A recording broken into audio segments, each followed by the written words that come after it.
Just ahead, there's another edition of the Florida Roundtable, a service of Florida's talk and entertainment networks, and in the Orlando area of Tuff TV 38. I'm Reagan Smith, Public Affairs Director of the Florida News Network. And I'm political commentator Al Spry. We have the venerable and venerated Rhodes Cook with us today. A good friend of this program, one of the best respected political analysts in the United States for the last several years, and Al and I are proud to call him friend and periodically have him here for his analysis. So we'll invite you to stay put. The Florida Roundtable begins following these messages.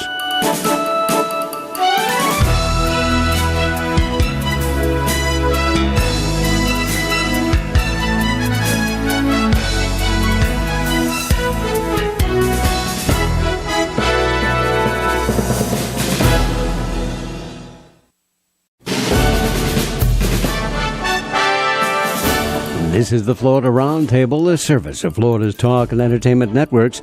I'm Reagan Smith, Public Affairs Director of the Florida News Network. I'm political analyst Al Spry. Great to be with you, Reagan, here on our 80-plus stations in the Florida News Network. And also, Tuff TV 38, TUFF TV 38. Wednesdays, Saturdays, and Sunday mornings at 9 a.m. You can get us over the air with an HD antenna in the Orlando area. Yep. You can also get us on select cable companies. And if you want your Tuff TV, make sure you let your cable or satellite operator know, I want my Tuff TV. So, Reagan, let's start with the winner and loser today in Florida politics. The winner is John Thrasher. Congratulations, the soon-to-be new president of FSU.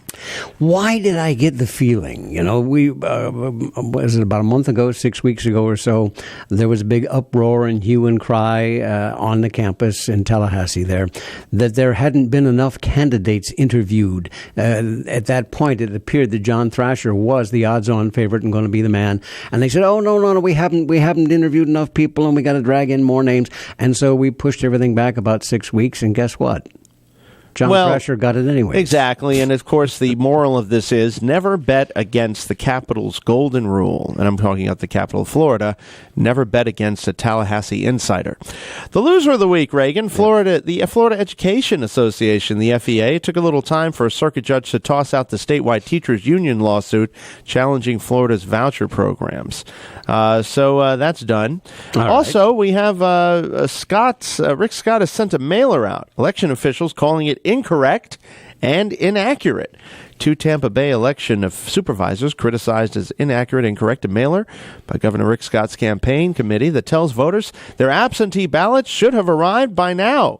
The attention-grabbing mailer by the Let's Get to Work committee has the words, voter alert. By now you should have received your absentee ballot. Not true, election officials say. The first day that in-state absentees can be mailed is Tuesday, September 30th, and they can be mailed up to October 7th, 4 weeks before Election Day. Yeah. Now, why do you think he would do that? I don't know.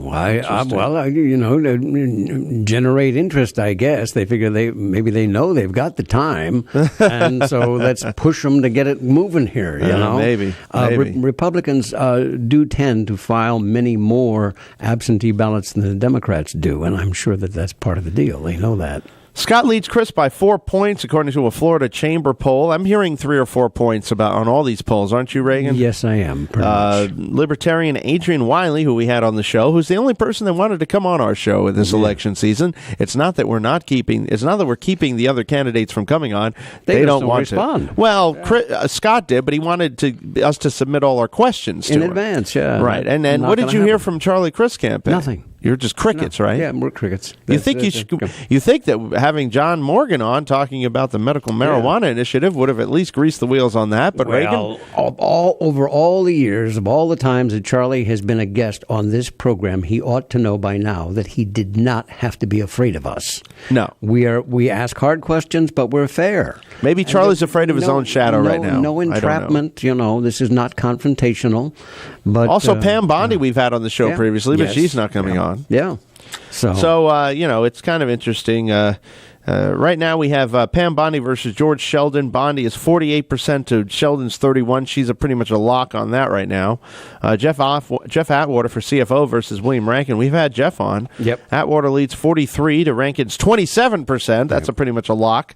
Agriculture Commissioner Adam Putnam versus Thaddeus Hamilton. We've had Adam on the show. Putnam gets 41 to Hamilton's 29%. These guys all look like they're in pretty much. I think that the Florida cabinet is most likely going to remain unchanged. Yeah, I would say so. And I still say Scott is probably going to win this one. I don't see... It's starting to look very more close. Like that, yeah. But, Scott, we're going to be discussing with Rhodes, when you're the incumbent, you have the advantage. The guy who's running has to prove that you did such a bad job that people need to throw you out. Yeah. And I don't think Chris can make the case right now.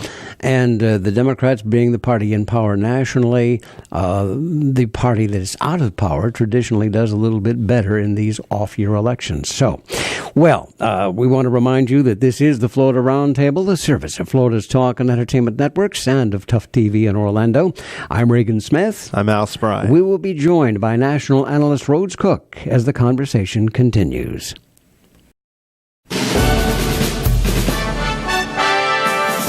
From Pensacola to Key West and all points in between, you're listening to the Florida Roundtable, a service of Florida's Talk and Entertainment Networks, and in the Orlando area of Tuff TV 38. I'm Reagan Smith. And I'm Al Spry. Our very special guest today is Rhodes Cook, author of the Rhodes Cook Letter. Check it out at rhodescook.com. If you are a political junkie, this is mandatory reading. This is one of the finest analysts in the United States today. He knows how to crunch those numbers and look at the projections, and his letters are just chock full of wonderful information. And Rhodes, always a pleasure to have you with us, sir.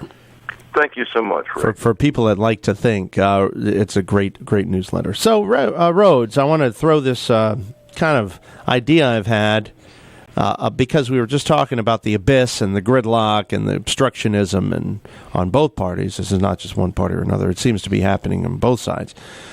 And why don't we just throw this idea of winner takes all out the window and go with a British parliamentary type system where you form coalitions and you have to work together instead of the winner take all system that we have now.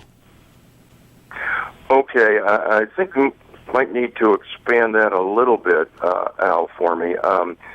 In Britain they do have these individual constituencies, like our congressional districts. And so you do have, I guess, what they call first past the post, winning the seat, like we do in our congressional districts. So you're electing still one per district in England to go. So you do have these individuals from districts around the country, coming together, and I guess there are, over 600 of them, and to form parliament. But maybe you can go from there, on how that might work. Well, all I think is that whoever gets the majority of votes doesn't necessarily put all his own people in. Whoever gets the second largest votes has to work with the winner to form a coalition government. So you have like the Labour Party and the Conservative Party. If the Labour Party has a majority of votes in a major election, they don't all of a sudden say, okay, all the other guys out. They have to form some type of a government with a coalition. In other words, you hear, even if you're a minority and you don't win all the votes, you still have a voice. But it seems like in this country, we don't seem to have that anymore. The winner-take-all system is, you're with one party versus another party. In England, for instance, you have a multiplicity of parties. You can have 3 and 4 parties all having a say in the government, which I think is a much more developed and mature way of running a government, where you have where all voices are heard. In other words, and let me just add in here one thing that would save us hundreds of, if not billions of dollars over the years. When the government loses the majority support in the parliament, they have to call an election, and they've got 30 days to get out there and campaign, and it's over. None of this 2 years, 9 months. They get 30 days, and that's it. And I don't think they do all the negative advertising that we do either. I think there's laws prohibiting certain things. I think there's laws prohibiting the corporate sponsorship of candidates. I call it sponsorship. It's kind of like NASCAR.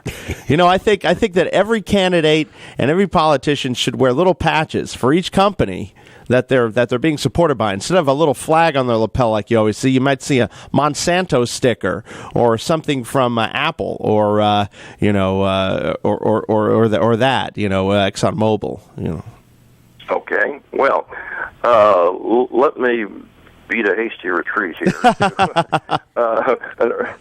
But trying to stay here with the topic here that we're on. I mean, I think there is room if you look at the polling, certainly for a third party, if you could get through the basic infrastructure problems that are inherent in our system for third parties, for a centrist third party. Now, I won't spend too much time or any time really discussing the infrastructure problems. They're there, and they have prevented third parties from getting off the ground, with the possible exception,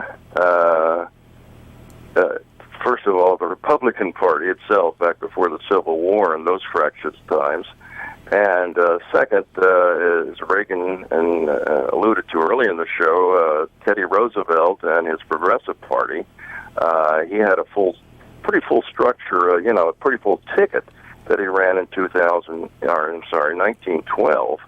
And along with him, and they won some seats in Congress and did well in gubernatorial races and the like. And he had kept going with that party, it might have gained some traction.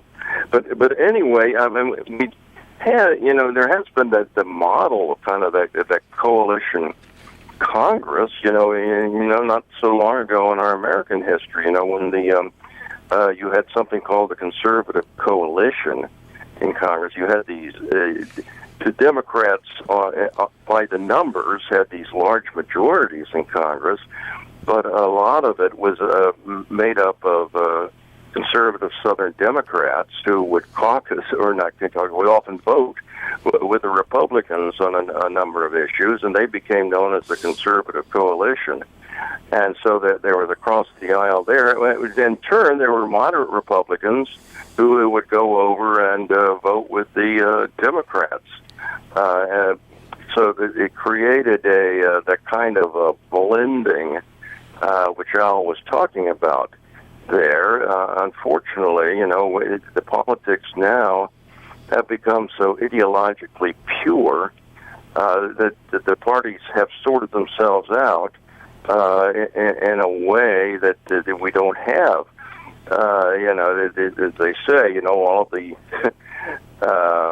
Republicans are to, say, the right of the 50-yard line, and all the Democrats are to the left of the 50-yard line, if you'd like to, or even more extreme than that. There isn't the blending anymore because the parties have become so ideologically synchronized. And I think some people think that's all to the good, that it's clear what a party stands for now. That it's clear there is a dime's worth of difference, between the two parties, as there probably wasn't maybe a generation ago. But I don't know if that it's interesting. It's an interesting topic, going back to more of that blending type of cross-party coalitions. It all possible these days, and how do we get there if we want to go that route? Let me ask you this. Well, obviously, it's a nice idea and one we could work on, but it's not going to happen anytime soon. That's for sure. But we started out. Alan mentioned at the top of our conversation a number of liberal Democrats who are considered to be doves. Senate candidate incumbents and Senate candidates who are now out there running and sounding very much like war hawks. Have you had a chance to put feelers out on any of this? And what is your reaction to some of these folks? Well, it makes a great deal of sense for them to talk that way. If they're in a in a red state, and I think many of these particular politicians these candidates are, and so it's kind of almost necessary language for them, I would say. To stay viable to the broader electorate in their states.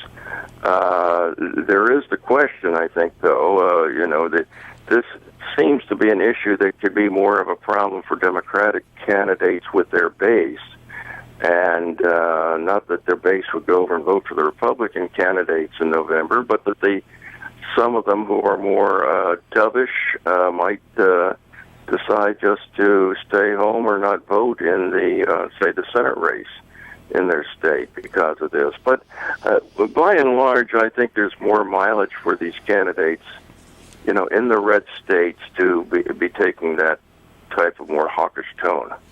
Is it, the president himself? I mean, I'm thinking about the trip to Egypt in 2009 and the original campaign that we had to get out of all these wars. And here he is now. He's getting us back into a thing which he himself has acknowledged could extend into several administrations and go years on down the road. How much of a problem is that going to be? And does that play to the Republicans? Well, as you were saying that, I was thinking about another example we had early in the show of Woodrow Wilson. I tell you what, Rhodes, I just looked at the clock here. We'll give you a couple of minutes to think about that. Yeah, we need to take another pause along our network line here. We want to remind folks that this is the Florida Roundtable, a service of Florida's Talk and Entertainment Networks, and in the Orlando area of Tuff TV 38. I'm Reagan Smith. I'm Al Spry. Our very special guest this day is Rhodes Cook. He is the author of the Rhodes Cook Letter. Check it out at rhodescook.com. We think you'll want to be a subscriber. We'll continue the conversation in a moment.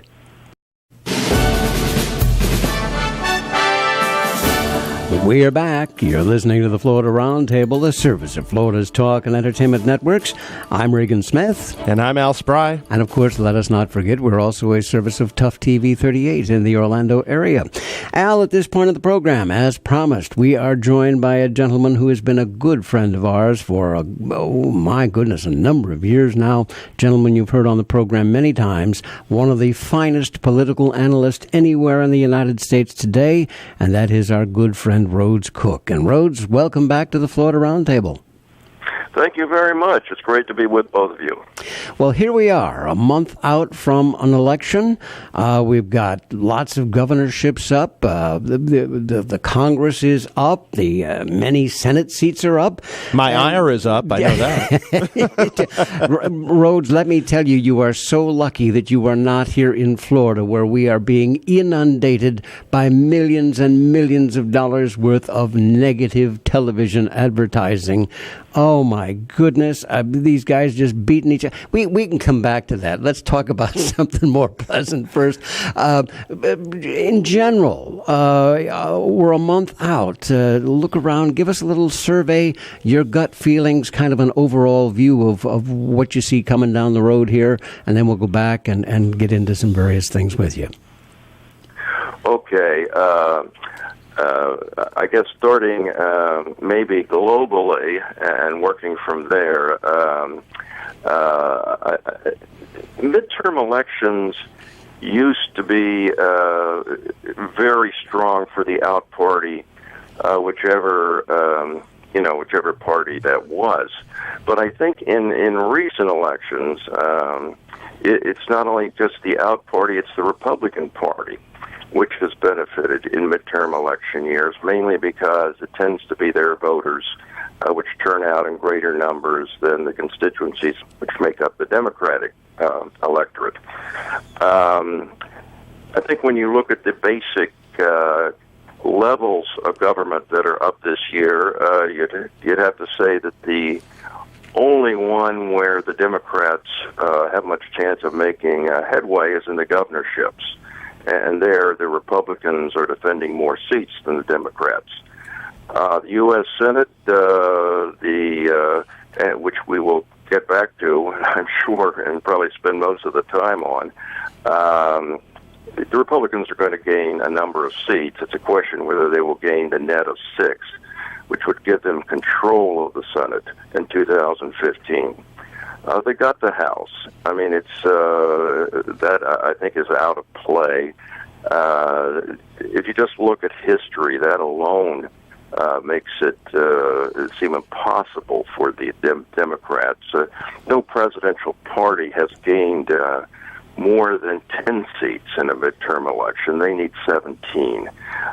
So, that it would be an historical feat of the first rank if the Democrats gain the 17 seats or 18, whatever, however you want to count it, that are needed to win control of the House. And the state legislative level, the Republicans have done quite well there. That was one of the lesser told stories of 2010 is how well they've done. They now hold about 60 of the 99 or so state legislatures. Nebraska's is unicameral. And they might gain some more this year.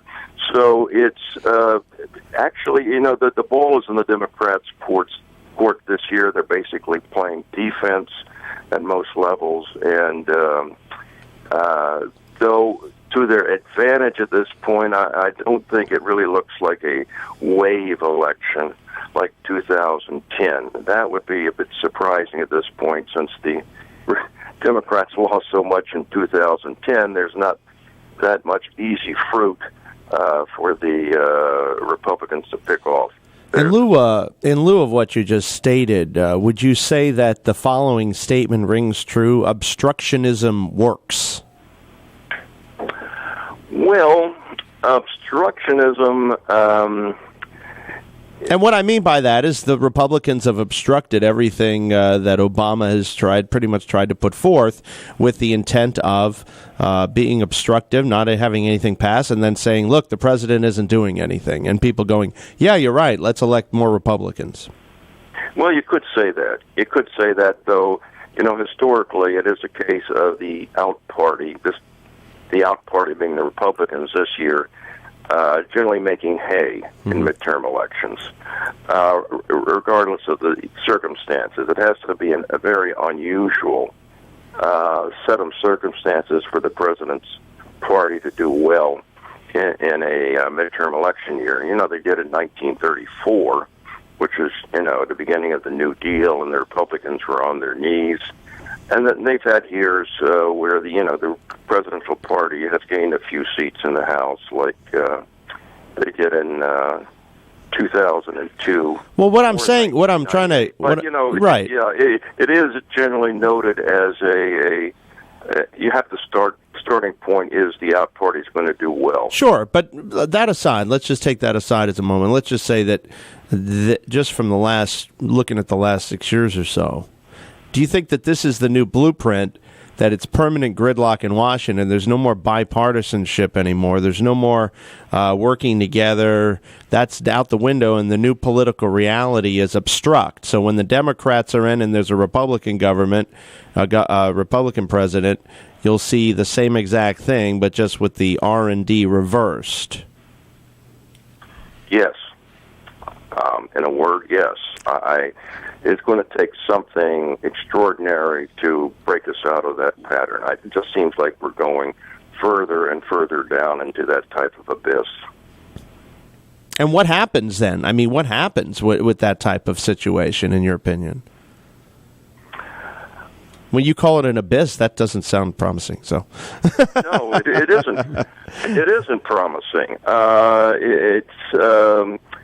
It's up to the voters to determine what happens. Do you give control totally to one party or to the other, and basically, great control, close to a supermajority or whatever, control, in order for them to, see what they can do without the problems of divided government. I don't know. That might happen in 2016, but some people, though, like divided government and like not much happening in Washington. They see virtue in that. So it's not seen as a negative for all sides, and let the states do their work for a while. So it's I don't know. It's going to depend on what the voters, how riled up they are about this. At this point, I would say there might be more of a malaise among the voters rather than a sense of anger. And you see that in the primary turnouts this year, that they were off significantly from 2010 on the whole. I mean, if you look at the states where you can compare the numbers, I think they were down in 35 states, the number of ballots cast, and then up in only 7. Florida was one of those in which they were down. So the voters don't, they seem, rather than, picking up pitchforks, they seem to be, taking some steps backward away from this. I wonder, and in the broad sweep of things, and I've heard some historians to say that sometimes it takes a major defeat in order to put a large change front and center. Thinking back to the days of Theodore Roosevelt and Woodrow Wilson, there had been gridlock in the government. A guy named Joe Cannon, the most powerful Speaker of the House that we ever had. You didn't dare. You couldn't even try to get up and talk unless you had a previous commitment from the Speaker. And of course, the rules have changed since then. But they had to chip away at it, and that, of course, was the birth of the big government in your life, in your face, every day. And they brought that through a gridlock of the old line Republican Party, the senators and whatnot. And a lot of historians are saying, well, they're starting to chip away at that again. Does that make sense to you? Is it going to take like a seismic defeat to draw attention to something in order to facilitate an ongoing shift? Were you thinking, Reagan, of a seismic defeat of one party? Yeah. Or were you thinking... Well, actually, back in the early 20th century, both parties had to undergo drastic changes. The Democrats did it first, and then the Republicans came along with Teddy Roosevelt. And that could be when you with this example, that we're discussing, I was thinking about the great demographic changes that were happening across, as well as economic changes, in terms of the tremendous industrialization and of the economy and the great expansion of the electorate back then, even though it was just before the women's suffrage, that you did have some great forces in play that bore on the political system. So that may be what is needed a bit more here, for outside forces to be at play. I think we do have the,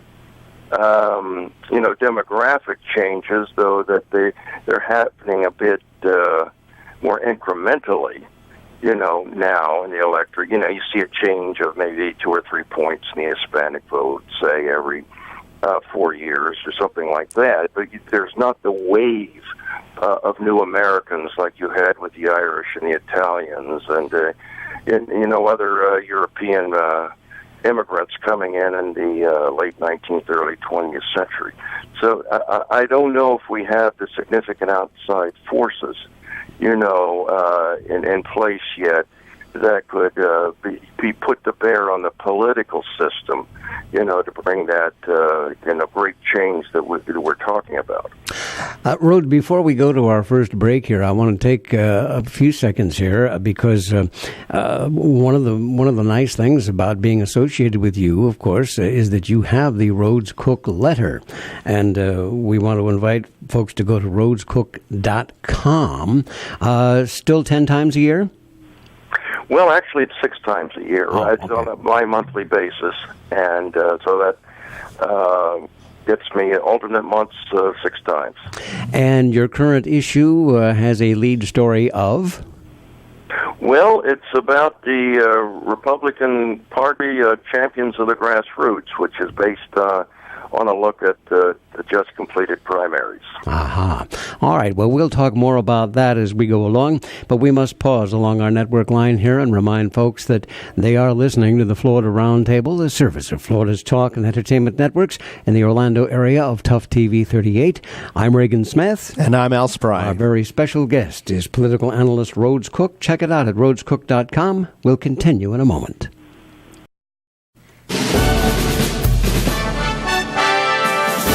We are back. You're listening to the Florida Roundtable, the service of Florida's talk and entertainment networks, and in the Orlando area of Tuff TV 38. I'm Reagan Smith. I'm Al Spry. Our very special guest this day is Rhodes Cook, author of the Rhodes Cook Letter, truly one of the finest political analysis tools in the United States today, and not all that expensive. Check it out at rhodescook.com. Al and I read this regularly, and I think that you'll become a fan of it. Rhodes, as we went into that last break, we were talking about the liberal doves in the Senate and Senate candidates on the Democrat side running as war hawks, and we'd ask you to talk about that, and you were hearkening back to Woodrow Wilson. So go ahead and pick up that thought and give us your reaction. Okay, yeah, the conversation I think had moved on to President Obama and changing his position on, basically from being kind of toughish to hawkish, rather quickly. And I was thinking, as you were talking about Woodrow Wilson, ran for re-election in 1916. All of us remember that fondly. He kept us out of war, and then... and then he brought us back into war. We were in the war. Yeah, 1970. We're in the war. And that was an even more cataclysmic event than this. And more in-your-face type event. Going into the Great War, World War I, and those things happen. I think when you're in the White House, you have to be flexible because it's hard to stay rigid. If you're president, given the flow of events and how things are constantly changing. I will say one thing about Woodrow Wilson. I'll say one thing about Wilson about that. In my opinion, I think that was the biggest blunder we ever did was getting into that war, because we're still fighting that war today. We are still fighting World War I, the Great War. You look at everything that's going on in the Middle East, it was all a result of the end of World War I and the British carving up the Middle East. And, of course, the different powers as they developed. It's like we're still reaping that whirlwind, Yes, could be. I one quote that I like, and I use in a 20th century humanities class when they negotiated the peaces. Georges Clemenceau was the leader of France during those negotiations, and Woodrow Wilson shows up, and he's got his point. And Clemenceau said, Wilson has his 14 points that he wants to run the world with. God only gave us 10. We'll see, So, well, before you go, I just want to make the point that you have all these, and Reagan did earlier, that you have all these doves, these Democrat doves, for instance, Kay Hagan. She said, the quote, in 2008, we need to get out of Iraq in a responsible way. We need to elect leaders who don't invade countries without planning and stay there without an end. And now she's striking a different chord, locked in a tough re-election battle. The first-term senator boasts she's more strongly supportive of airstrikes against ISIS and the Levant militants than her Republican challenger. It's interesting how fast these Democrats want to appear tough and warlike. Yeah, as the phrase says, that was then and this is now, but anyway, yes, I think that I go back to the point, though. I think that given their political environment, they're probably on the correct side in terms of the politics. Sure, I agree with you on that. State as a whole. Absolutely. Briefly, the governor's race here in Florida heating up. There's a 4-point difference. Pretty much you could call it a dead heat between Rick Scott and Charlie Crist. What are your thoughts? Well, it's one of those jump ball races.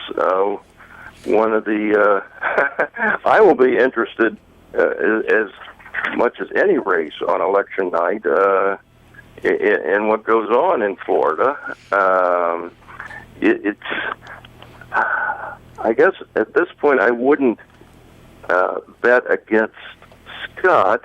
Not so, and this is not basically on the sense that I think the burden of proof in general is on the Democrats this year that they can win key races in marginal states, and again going a bit further, that's because of turnout. That the Democrats have more problematic turnout issues in a midterm than the Republicans do, and if there's anything that Obama, might have done to help the Democrats more this year, it probably was in the area of doing more in immigration reform. And that issue sliding might make the Hispanic turnout issue more critical for them. So it's not that there would be a surprise if Christ would win, but in a close race like this, as there is are in other states across the country, it's kind of the Republican are more on the offensive, I would say, or maybe offensive is not right, but as I put it earlier, the burden is on the proof is on the Democrat to show he can get his voters out, and good luck to Charlie Crist on that. In another sense, too, you have to look at states like Florida. There are a few states, where there are going to be third-party candidates that can make a difference. Well, on that note, we're going to have to call a close. Yeah, we do. Interview. Rhodes, always a pleasure to have you with us, and we'll get you back in here after all the dust settles and have a look and see what exactly happened all around the country. But Rhodes Cook, that should be good. Check it out at rhodescook.com, a marvelous newsletter. Thank you so much again, sir. And I'm Reagan Smith. I'm Al Spry. And we'll have a brief closing thought following these messages.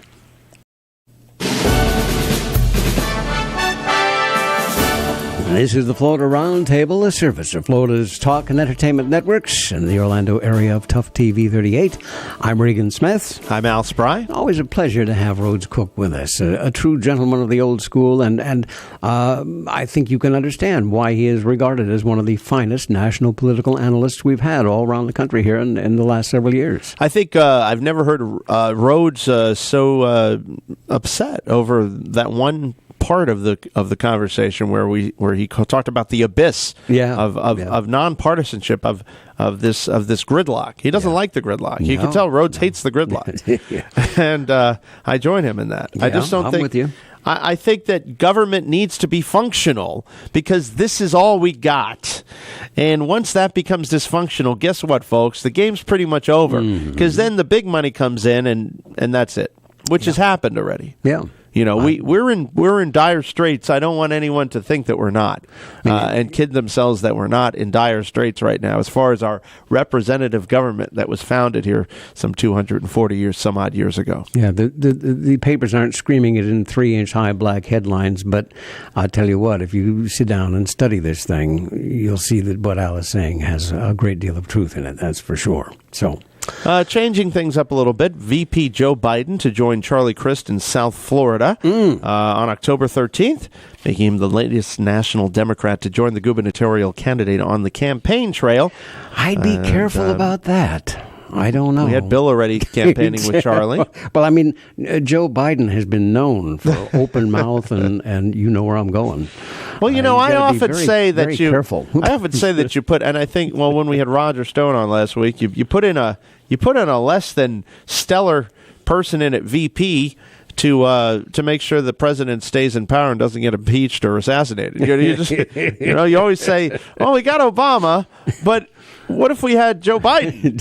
That was Roger's thought on the whole thing, and I can't completely disagree there because we haven't seen really stellar VPs the last 20 years. Remember we had the good looking guy with Bush the 41. What was his name? Dan Quayle, who couldn't spell. Yeah, Then we had Al Gore, which he wasn't a super brain. Wooden cigar store Indian. Yeah, and then of course now then we had who was with Bush 43? Dick Cheney. Exactly. Yeah. Well, no, Dick is something else altogether. Time for us to go. Thank you for your time this day. I'm Reagan Smith. I'm Al Spry. We'll see you again next week.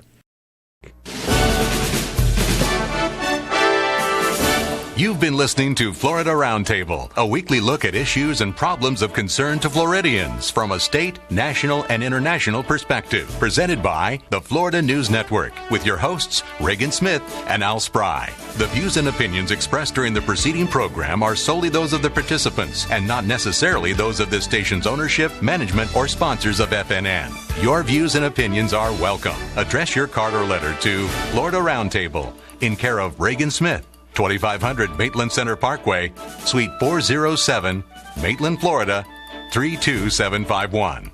Or you may email reagansmith@fnnonline.com. Thank you for listening, and please join us again next week for another edition of Florida Roundtable.